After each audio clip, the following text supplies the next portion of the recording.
السلام علیکم میرے پیارے دوستو، آپ کیسے ہو؟ میں امید کرتا ہوں آپ ٹھیک ٹھاک ہوں گے۔ تو آج میں ایک ویڈیو بنانے لگا ہوں 3 سے 4 منٹ کی، آپ اس کو ضرور دیکھنا، آپ کو اس میں انشاءاللہ ایک اچھا لیسنس ملے گا، سبق ملے گا۔ تو جو آپ میرے چینل پہ نئے ہو تو میرے چینل کو سبسکرائب کر دیں، اگر میرے پیج پہ ہو تو میرے پیج کو فالو بھی کریں اور لائک بھی کریں، آپ کا شکریہ۔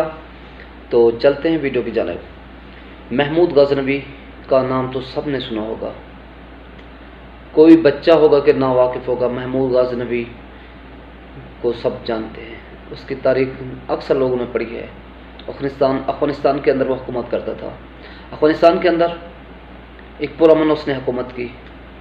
تو افغانستان کے اندر ایک عام افغانی بیمار پڑ گیا، وہ حکیم کے پاس گیا۔ اس وقت کے یہ حکیم تھے جڑی بوٹیوں سے دوائی دینے والے، اب تو خیر ان کی تعداد بہت ہی کم ہو گئی ہے کیونکہ اس طرف کوئی جاتا ہی نہیں۔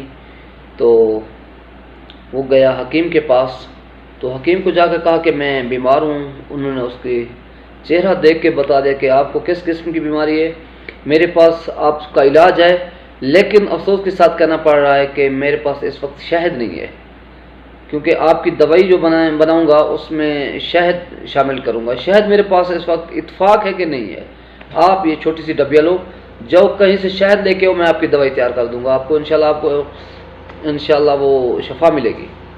تو وہ آدمی چل پڑا، اس نے جگہ جگہ دروازے کھٹکھٹائے، کوئی کہیں سے شہد نہیں ملی اس کو۔ اس نے اکثر گھر چھان مارے، وہاں کسی نے یہ نہیں کہا کہ ہمارے پاس ہے شہد۔ وہ بہت پریشان ہوا، اس کے لیے وہ ظاہر سی بات ہے، دوائی حکیم نے بنانی تھی تو ضروری تھی شہد۔ پھر وہ چلا گیا محمود غزنوی کے دربار میں، تو کہا اس دربار سے مانگ کے دیکھتے ہیں، شاید یہاں ہو، یہ شاہی خاندان ہے، ان کے پاس تو ہوگا شاید۔ اس نے دروازے کو دستک دی۔ ایاس جو محمود غزنوی کا ایک بہت ہی اہم نوکر تھا اور بہت ہی پیارا نوکر تھا، اس نے آ کے دروازہ کھولا تو کہا جی بھائی۔ اس نے کہا میں بیمار ہوں، میں حکیم کے پاس گیا ہوں تو میری وہ دوائی بنانے لگا ہے۔ تو اس نے کہا کہ شہد کہیں سے تلاش کر کے ہو، میں نے جگہ جگہ تلاش کیا ہے، شہد نہیں ملا مجھے۔ میں نے سوچا کیوں نہ اس محمود غزنوی کے دربار میں پتہ کر لوں، شاید یہاں مل جائے، کیونکہ یہ تو شاہی خاندان ہے، یہ تو ظاہر سی بات ہے ایک کھاتے پیتے گھرانے والے لوگ ہیں، اور یہ شاہی قلعہ بھی ہے۔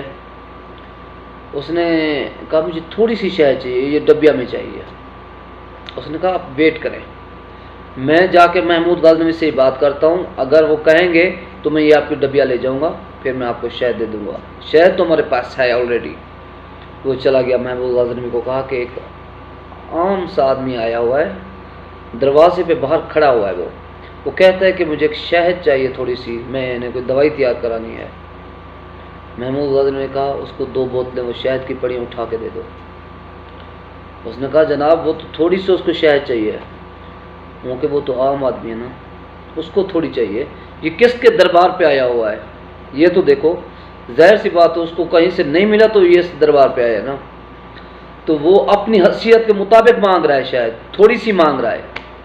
ہم تو پھر ملک کے صدر ہیں، ہم تو بادشاہ ہیں ملک کے، ہم اپنے حساب سے دیں گے اس کو یہ 2 ڈبیاں بوتلیں بھر کے دے دو۔ اٹھا کے دے دی گئی، دروازے پر اس کو دی گئی، اس نے ریسیو کی اور ان کا شکریہ ادا کیا، اور جاتے ہوئے پھر وہ واپس آیا۔ اس نے کہا مجھے اتنی سی ضرورت ہے، تھوڑی سی ضرورت ہے، تھوڑی سی ڈبی میں ضرورت ہے، آپ نے تو 2 بڑی بوتلیں مجھے اٹھا کے دے دی ہیں، کیونکہ یہ میں تو ایک نوکر ہوں، میں تو حکم کا محتاج ہوں، مجھے جیسے کہا گیا میں نے آپ کو ویسے ہی یعنی کہ شہد دے دی ہے۔ مجھے کہا گیا کہ وہ تو عام سا آدمی ہے، وہ تو اپنی حیثیت سے مانگ رہے، ہم تو بادشاہ ہیں، ہم اپنی حیثیت کے مطابق ہی دیں گے اس کو۔ وہ خوش ہو کے چلا گیا، دوائی اس نے بنوائی۔ میرا کہنے کا مقصد یہ ہے کہ انسان کو اللہ سے مانگنا چاہیے، یہ نہیں دیکھنا چاہیے میں عام ہوں، میری کیا اوقات ہے میں اللہ کے سامنے مانگوں۔ آپ مانگ کے تو دیکھیں وہ کتنا دیتا ہے، وہ تو وہی جانتا ہے۔ ہم مانگیں تو صحیح، اگر ہمیں کسی صدر یا وزیر کے ساتھ ملاقات کرنی ہو یا اس سے کوئی بات کرنی ہو یا اس سے کچھ مانگنا ہو، ہم ٹائم ٹیبل دیکھتے ہیں، لیکن ایک وہ ایسا دربار ہے جہاں سے جس وقت مانگو اس وقت مل جاتا ہے۔